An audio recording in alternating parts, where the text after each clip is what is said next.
ಕನ್ನಡ ಭುವನೇಶ್ವರಿಗೆ, ಕರ್ನಾಟಕ ಮಾತೆಗೆ, KRS ಪಕ್ಷಕ್ಕೆ. ಈಗಾಗಲೇ ಎಲ್ಲಾ ವಿಷಯಗಳನ್ನ ಕೂಲಂಕುಷವಾಗಿ ಸೈನಿಕರಿಗೆ ಏನ್ ಹೇಳ್ಬೇಕು, ಕನ್ನಡದ ವಿಚಾರವಾಗಿ ಅಥವಾ ನಾಡಿನ ಜನರಿಗೆ ಏನ್ ಹೇಳ್ಬೇಕು ಅನ್ನೋದನ್ನ ವಿವರವಾಗಿ ನಮ್ಮ ಗೌರವಾಧ್ಯಕ್ಷರು, ಕಾರ್ಯಾಧ್ಯಕ್ಷರು ಎಲ್ಲರೂ ತಿಳಿಸಿದ್ದಾರೆ. ಅಶೋಕ ಕಾರ್ಯಕ್ರಮ ಮುಗ್ದಿಲ್ಲ, ಆಸೆಯ ಹೊಡೆಯ ಇಲ್ಲ, ನಾವು ಇಟ್ಕೊಳ್ಳ ಕೈಯಲ್ಲಿ ಆಲ್ರೆಡಿ ಎಲ್ಲ ಎತ್ತಿಟ್ಬಿಟ್ರು.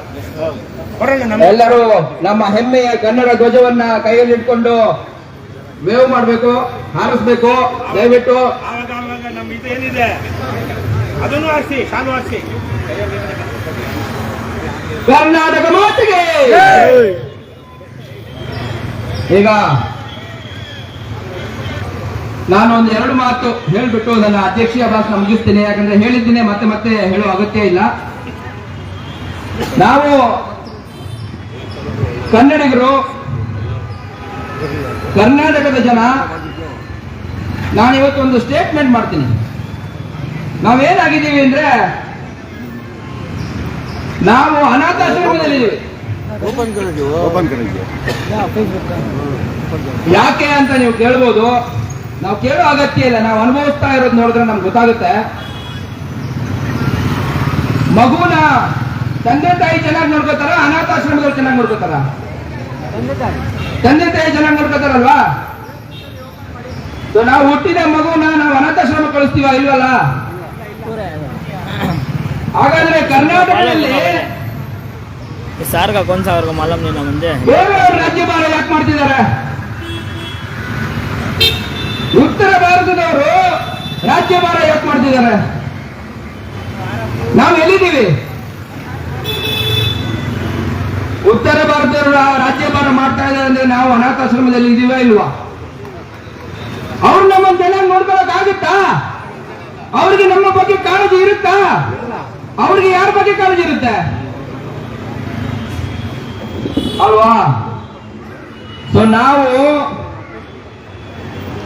ನಮ್ಮನ್ನೇ ನಾವು ಅನಾಥಾಶ್ರಮಕ್ಕೆ ಹಾಕೊಂಡಿದ್ದೇವೆ. ನಮ್ಮನ್ನ ಯಾರು ಹಾಕಿಲ್ಲ. ತಂದೆ ತಾಯಿ ಇದ್ರೂ ತಂದೆ ತಾಯಿನ ಬಿಟ್ಬಿಟ್ಟು ನಾನು ಅನಾಥಾಶ್ರಮದಲ್ಲಿ ಇರ್ತೀನಿ ಅಂತ ನಾವು ನಿರ್ಧಾರ ಮಾಡಿಕೊಂಡು ಮಾಡಿದ್ದೀವಿ. ಯಾವಾಗ ನಿರ್ಧಾರ ಮಾಡೋದು ನಾವು ಅದನ್ನ? ಚುನಾವಣೆಗಳಲ್ಲಿ ಹೋಗ್ಬಿಟ್ಟು ಅನಾಥಾಶ್ರಮ ಅಂತ ಬಟನ್ ಓದುತ್ತಾ ಇದ್ದೀವಿ. ಮುಂದಕ್ಕೆ ಏನ್ ಮಾಡ್ಬೇಕು? ಮುಂದಿನ ದಿನಗಳಲ್ಲಿ ಅನಾಥಾಶ್ರಮ ಬೇಕಾ, ತಂದೆ ತಾಯಿ ಬೇಕಾ? ತಂದೆ ತಾಯಿ ಅಂದ್ರೆ ಯಾರು ಇವಾಗ ಕರ್ನಾಟಕದಲ್ಲಿ? KRS ಪಕ್ಷ ಏಕೈಕ ಪ್ರಾದೇಶಿಕ ಪಕ್ಷ KRS ಪಕ್ಷ. ಇನ್ನೊಂದು ಮುಖ್ಯವಾದ ವಿಚಾರ ಏನಂದ್ರೆ ಈ ಭ್ರಷ್ಟಾಚಾರ. KRS ಪಕ್ಷ ಯಾಕೆ ಹೋರಾಟ ಮಾಡ್ತಾ ಇರೋದು? ಭ್ರಷ್ಟಾಚಾರವನ್ನ ತೊಲಗಿಸ್ಬೇಕು ಅಂತ. ಭ್ರಷ್ಟಾಚಾರ ಅಂದ್ರೆ ಏನು?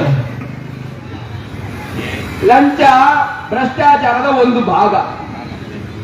ಪೂರ್ತಿ ಲಂಚನೇ ಭ್ರಷ್ಟಾಚಾರ ಅಲ್ಲ. ನಾವೆಲ್ಲ ಅದನ್ನೇ ತಪ್ಪು ಮಾಡ್ತಿರುವಂಥದ್ದು.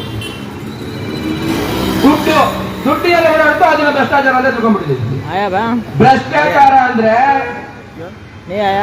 ಯಾವ ರೀತಿ ಇರಬೇಕು ಆ ರೀತಿ ಇಲ್ಲ, ಆ ರೀತಿ ಮಾಡ್ತಾ ಇಲ್ಲ, ಅದು ಭ್ರಷ್ಟಾಚಾರ. ಈಗ ತಂದೆ ತಾಯಿ ಮಕ್ಕಳನ್ನ ಸರಿಯಾಗಿ ನೋಡ್ಕೊಳ್ಳಿಲ್ಲ ಅಂದ್ರೆ ಅದು ಭ್ರಷ್ಟಾಚಾರ. ತಿಳ್ಕೊಳ್ಳಿ, ಭ್ರಷ್ಟ ಆಚಾರ. ನಾವು ಮಾಡ್ತಾರೋ ಆಚಾರ ಭ್ರಷ್ಟವಾಗಿದ್ರೆ ಅದು ಭ್ರಷ್ಟಾಚಾರ. ನಮ್ಮ ರಾಜಕಾರಣಿಗಳು ಮಾಡ್ತಾ ಇರೋದು ಅದನ್ನೇ. ನಾನು ಬೇರೆ ಭ್ರಷ್ಟಾಚಾರದ ವಿಚಾರ ನಾನು ಮಾತಾಡಲ್ಲ. ಎಲ್ರಿಗೂ ಗೊತ್ತಿದೆ, ನಾವೆಲ್ಲರೂ ಅದನ್ನು ಅನುಭವಿಸ್ತಿದ್ದೀವಿ, ನಾವು ಅದನ್ನು ಬದಲಾಯಿಸಬೇಕು ಅಂತ ಹೊರಟಿದ್ದೀವಿ. ಆದ್ರೆ ಕನ್ನಡ ವಿಚಾರವಾಗಲೂ ಕೂಡ ಭ್ರಷ್ಟಾಚಾರ ನಡೀತಾ ಇದೆ. ಇದನ್ನ ನಾವು ಅರ್ಥ ಮಾಡ್ಕೋಬೇಕು. ನಾವು ಕನ್ನಡಿಗರು, ನಮಗೆ ಏನ್ ಬೇಕು ಅಂತ ನಾವು ಪ್ರತಿನಿಧಿಗಳು ಯಾರಿದ್ದಾರೆ, ಕನ್ನಡ ಹೋರಾಟಗಾರರಾಗ್ಲಿ ಹಿರಿಯ ನಾಗರಿಕರಾಗ್ಲಿ, ಅವ್ರ ಮೂಲಕ ನಾವು ಸರ್ಕಾರಕ್ಕೆ ಅರ್ಜಿಗಳ ಮೂಲಕ ಇದ್ರ ಮೂಲಕ ಹೋಗಿ ತಗೊಂಡೋಗಿ ಕೊಟ್ಟಾಗ ಇವರು ನಿರ್ಲಕ್ಷ್ಯ ಮಾಡಿ ಹೋಗ್ರಪ್ಪ ನೀವು ಯಾರು ಅಂತ ತಗೊಳ್ತಾರಷ್ಟೇ. ಆದ್ರೆ ಯಾವುದೇ ಕ್ರಮ ಆಗಲ್ಲ. ನಮ್ಮ ಕನ್ನಡಿಗರಿಗೆ ಏನ್ ಬೇಕು, ಕರ್ನಾಟಕದ ಜನರಿಗೆ ಏನ್ ಬೇಕು ಅದನ್ನ ಮಾಡದೇ ಇದ್ರೆ ಅದು ಭ್ರಷ್ಟಾಚಾರ, ಅದು ಸ್ವಾರ್ಥ. ಅವರು ಸ್ವಾರ್ಥ ಸಾಧನೆ ಮಾಡ್ತಾ ಇದ್ದಾರೆ. ಇದೆಲ್ಲ ಯಾಕಾಗ್ತಿದೆ ಅಂದ್ರೆ ಹೈಕಮಾಂಡ್ ಕಲ್ಚರ್. ಅವಾಗಲೇ ಹೇಳ್ದಂಗೆ ನಾವು ಅನಾಥಾಶ್ರಮದಲ್ಲಿದ್ದೀವಿ. ಪ್ರತಿಯೊಂದಕ್ಕೂ ಅವಾಗಲೇ ರಘುಜಂಗರವರು ಹೇಳಿದಾಗೆ ಮಂತ್ರಿಮಂಡಲ, ನಮ್ಮ ಕರ್ನಾಟಕದ ಮಂತ್ರಿಮಂಡಲ ನೇಮಕ ಮಾಡೋದಕ್ಕೆ ಅವ್ರು ಯಾರನ್ನ ಕೇಳ್ಬೇಕಂತೆ, ಅದು ಕೂತಿರ ಡೆಲ್ಲಿ ಕೂತಿರೋರನ್ನ ಕೇಳ್ಬೇಕಂತೆ. ಇದ ನಾವು ಬಯಸ್ತಾ ಇರೋದು? ಇಲ್ಲಿ ಯಾರಾದ್ರೂ ಬಯಸ್ತಾ ಇದ್ದೀರಾ? ಇಂಥದ್ದನ್ನ ಯಾರಾದ್ರೂ ಬಯಸ್ತಾ ಇದ್ದೀರಾ? ಯಾರು ಮಾಡ್ಬೇಕು ನಿರ್ಧಾರ? ನಾವೇ ಮಾಡಬೇಕು, ಕರ್ನಾಟಕದವರೇ ಮಾಡಬೇಕು, ಕರ್ನಾಟಕದಲ್ಲಿ ಗೆದ್ದವರೇ ಮಾಡಬೇಕು. ಕರ್ನಾಟಕದ ಜನ ಯಾರನ್ನ ಆಯ್ಕೆ ಮಾಡಿದ್ದಾರೆ ಅವರೇ ಮಾಡಬೇಕು. ಇದನ್ನ ನಾವು ಮುಂದಿನ ದಿನಗಳಲ್ಲಿ KRS ಪಕ್ಷದ ಮೂಲಕ ಜಾರಿಗೊಳಿಸಬೇಕು. ಆದ್ರೆ ಇದಕ್ಕೆ ನಾವೆಲ್ಲ ಏನ್ ಮಾಡಬೇಕು? ಯಾರೋ ಒಬ್ರು ಹೇಳಿ ನೋಡೋಣ. ಸಂಘಟನೆ ಮಾಡಬೇಕು. ನೀವು ಒಬ್ಬರೇ ಬಂದಿದ್ರೆ, ನಿಮ್ ಜೊತೆ ಯಾರು ಬಂದಿಲ್ಲ? ನಿಮ್ಮವರನ್ನ ಸಂಘಟನೆ ಅಂದ್ರೆ ಅವಾಗ ರವಿಕೃಷ್ಣ ರೆಡ್ಡಿ ಅವ್ರು ಏನ್ ಹೇಳಿದ್ರು, ನಾವು ನಾಯಕರಾಗ್ಬೇಕು. ನಾಯಕರಾಗ್ಬೇಕು ಅಂದ ತಕ್ಷಣನೇ ನಿಮ್ ಹಿಂದೆ 10 ಜನ ನೀವು ಎಣಿಸಿದ ತಕ್ಷಣ ಬಂದ್ಬಿಡಲ್ಲ. ನೀವು ಮಾಡ್ಬೇಕಾಗಿರೋದು ನಿಮ್ಮ ಪ್ರದೇಶದಲ್ಲಿ, ನಿಮ್ಮ ಏರಿಯಾದಲ್ಲಿ, ನಿಮ್ಮ ಸ್ಥಳದಲ್ಲಿ, ನೀವು ಎಲ್ಲಿ ವಾಸ ಇದ್ದೀರೋ ಅಲ್ಲಿ ನಿಮ್ಮ ಸ್ನೇಹಿತರಿಂದ ಶುರು ಮಾಡಿಕೊಂಡು, ನಿಮ್ಮ ಫ್ಯಾಮಿಲಿಯಿಂದ ಶುರು ಮಾಡಿ, ನಿಮ್ಮ ಸ್ನೇಹಿತರನ್ನ ಮಾತಾಡಿಸಿ, ಅದಾದ್ಮೇಲೆ ನಿಮ್ಮ ಅಕ್ಕಪಕ್ಕದ ಮನೆಯವರನ್ನ, ಮತ್ತೆ ಸುತ್ತಮುತ್ತ ಇನ್ನೂ ಜನರನ್ನ ಮಾತಾಡಿಸಿ ಪಕ್ಷಕ್ಕೆ ಕರೆತರಬೇಕು. ನೀವು 100 ಜನ ಕರೆತಂದ್ರೆ ಅದ್ರಲ್ಲಿ ಒಂದು 5 ರಿಂದ 10 ಜನ ನಿಮ್ ಜೊತೆ ಬರ್ತಾರೆ. ಇದು ಆಗ್ಬೇಕು. ಇದನ್ನ ನೀವೆಲ್ಲ ಮಾಡಿದ್ರೆ ಮಾತ್ರ ನಾವೇನು ಇವಾಗ ಮಾತಾಡ್ತಾ ಇದ್ದೇವೆ, ನಮ್ದೇನಿದು ರವಿಕೃಷ್ಣ ರೆಡ್ಡಿ ಅವರ ಒಂದು ವಿಷನ್ ಏನಿದೆ ಅದನ್ನ ನಾವು ತಲುಪೋದಕ್ಕೆ ಸಾಧ್ಯ ಆಗುತ್ತೆ. ಇಲ್ಲ ಅಂದ್ರೆ ನಾವು ಚಪ್ಪಾಳೆ ಮಾತ್ರ ಹೊಡಿತಾ ಇರ್ತೀವಿ, ಫ್ಲಾಗ್ ಹಾರಿಸ್ತಾ ಇರ್ತೀವಿ ಅಂದ್ರೆ ಸಾಧ್ಯ ಆಗಲ್ಲ. ನಾವೆಲ್ಲ ಮಾಡ್ಬೇಕಾಗಿರೋದು ಗ್ರೌಂಡ್ ಮಟ್ಟದಲ್ಲಿ ಕೆಲಸ ಮಾಡಬೇಕು. ಮಾಡ್ತೀರಾ? ಎಲ್ಲ ಮಾಡ್ತೀರಾ? ಸೌಂಡ್ ಕೇಳಿಸ್ತಲ್ಲ? ಮಾಡ್ತೀರಾ? ಮಾಡ್ತೀವಿ.